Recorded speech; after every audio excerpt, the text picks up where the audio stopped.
Yes, I went ahead and spent $30 to see this movie early on Disney Plus because, hey, somebody had to. And if you're the least bit curious on whether or not it's worth the $30 and if you should just see it now instead of wait till December, then that's why I'm making this review. I'm making it for you guys.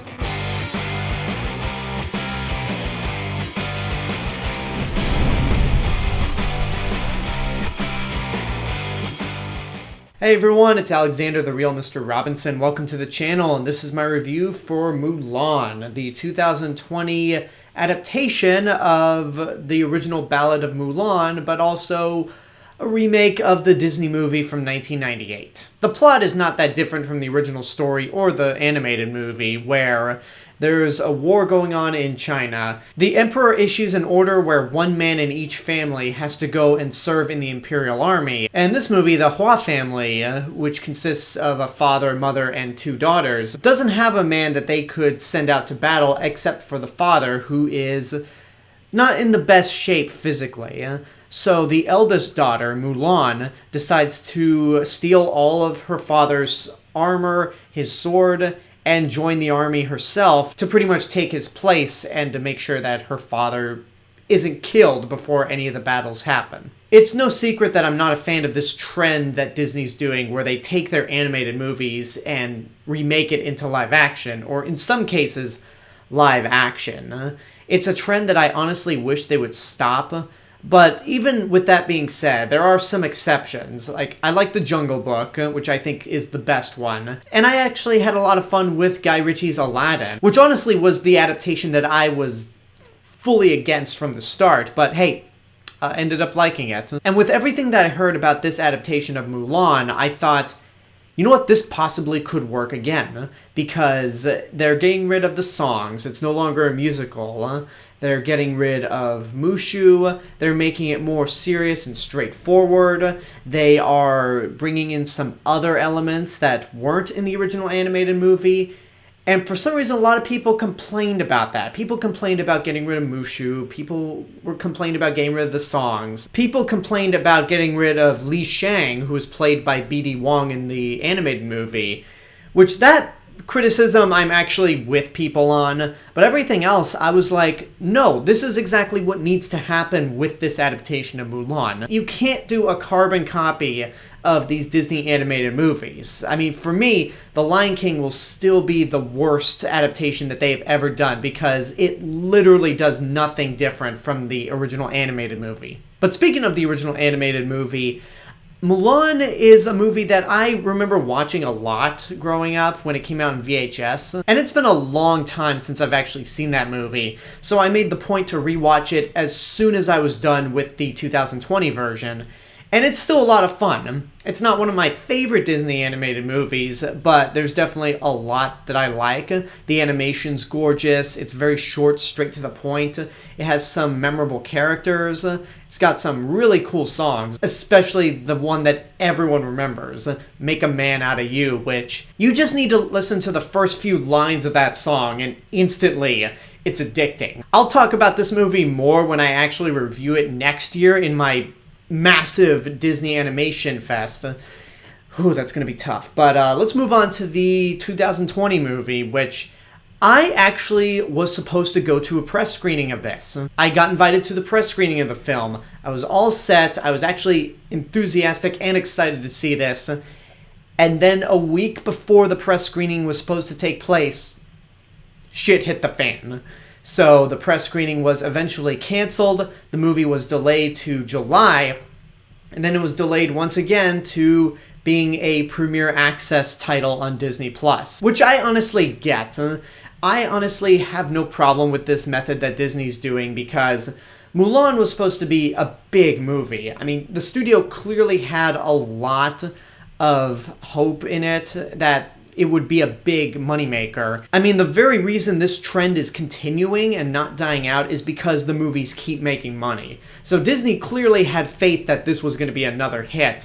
So I have no problem with them charging additional $30 to see this movie as opposed to just dumping it on Disney Plus like they did with Artemis Fowl.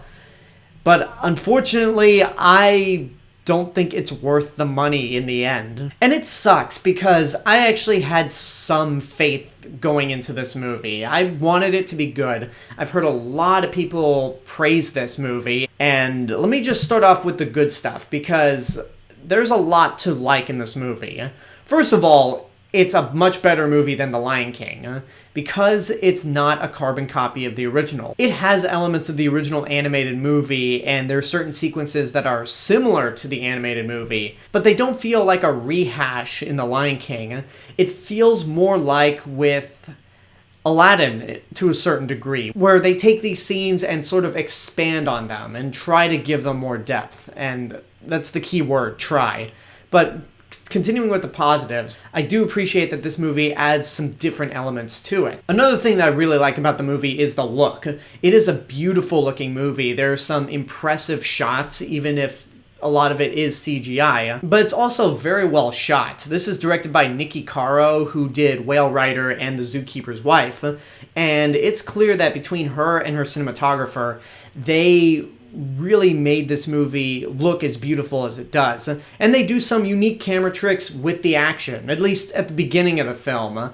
And the action scenes are definitely exciting. So if there's any disappointment I have with not being able to see this in the theater, it is solely based on the fact that it is visually beautiful. It is, again, it's a very beautiful looking movie, and you can tell a lot of work was done in terms of making it look as good as it does.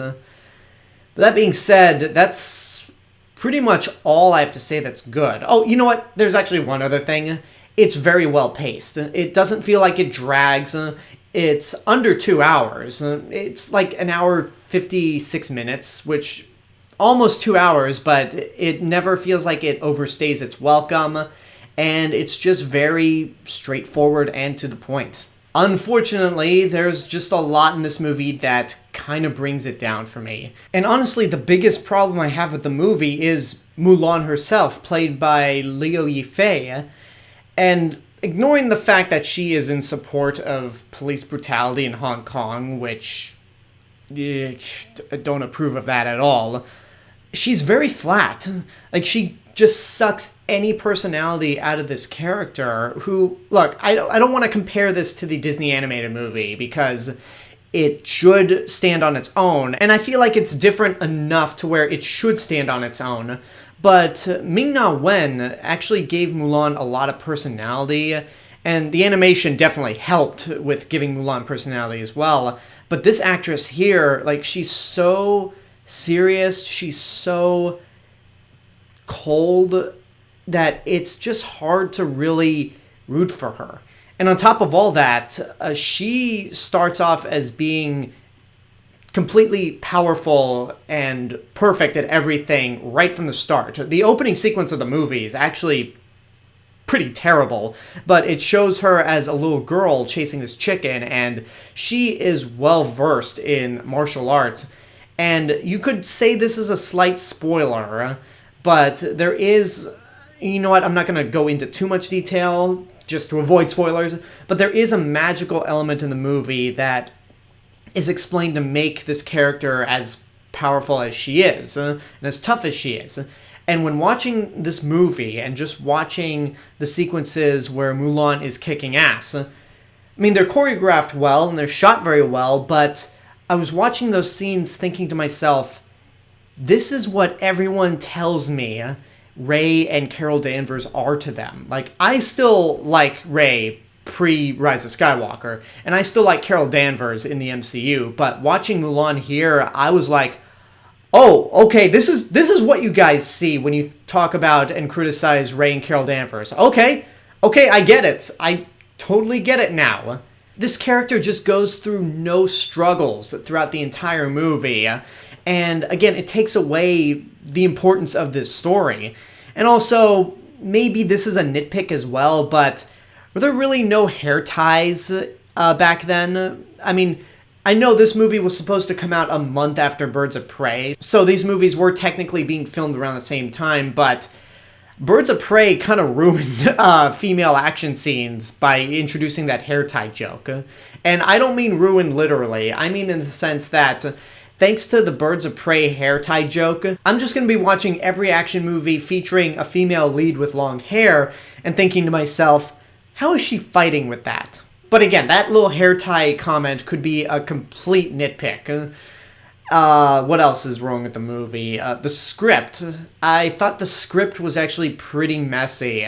And it's a shame because I actually like two of the writers here, Nick Jaffa and Amanda Silver, who wrote Rise and Dawn of the Planet of the Apes, and actually had a screenplay credit for Jurassic World. I like these two writers quite a bit, but with this movie, there are just a lot of problems in terms of character motivation. There's a lot of scenes and ideas that seem cool, but are terribly executed. And there's one particular character in this movie who's not in the original animated film, who is a witch. If you've seen the trailers, you know they market her as the villain of the film. Well, there's something that happens with this character further down the line that comes out of nowhere. And I'm like, wait, what exactly happened? How did she go from here to here? Like, it doesn't make any sense at all. But getting back to Mulan, she's so bland and uninteresting in this movie that she's actually eclipsed by some of the other side characters. But even then, these side characters are not that interesting compared to the original animated movie, which that's the last time I'll compare the two. But probably the most interesting of the bunch is Donnie Yen as Mulan's commander. And I think it's just because it's Donnie Yen and he's awesome. But he and another character in the movie are kind of like if you took Li Shang and made him two characters. I kind of like Donnie Yen in this movie. But Jet Li? Oh, man. How do I sum this up? He's so bored in this movie that it's hilarious. Every time he pops up on screen, Jet Li had me laughing, and he doesn't even try to hide the fact that he's bored. It's clear that he did not want to be here, and he just needed to buy a new house or something, because he is sleepwalking throughout this movie. And on Twitter, I did say that it's been a long time since I've seen an actor just not care in a high-profile movie, but I actually take that back because I thought back to Charlize Theron in Fate of the Furious. At least she seemed to care a little more compared to Jet Li in this movie, but man, Jet Li is just entertaining for how bored he looks, and that's not a good sign for this movie. I wanted to give this movie a shot, and I even went into it with the best of intentions, but at the end of the day, I was really let down. It's a gorgeous-looking movie, ranging from the cinematography, the action, and even the costumes, which I forgot to mention. Those are all stellar, and I do appreciate the fact that it doesn't try to rehash the original animated movie.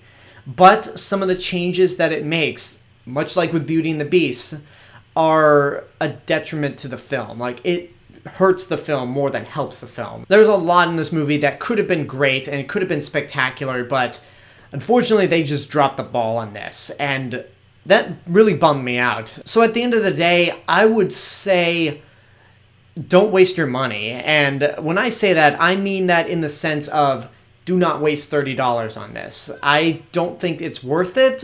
I mean, let me say this, first of all.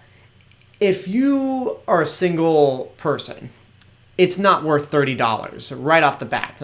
But if you're a family of 3 or 4, then $30 is actually a bargain. So I think this price point depends on how many are actually in your family. If it's just you or a significant other or roommate, then I don't think it's worth it at all. If you're a large family, then $30 is actually quite a bargain. But if I'm just gonna rate this as a movie and not paying attention to the $30 price tag, don't waste your money on this. I still don't think it's all that good. Yeah, just watch something like Crouching Tiger, Hidden Dragon or House of Flying Daggers.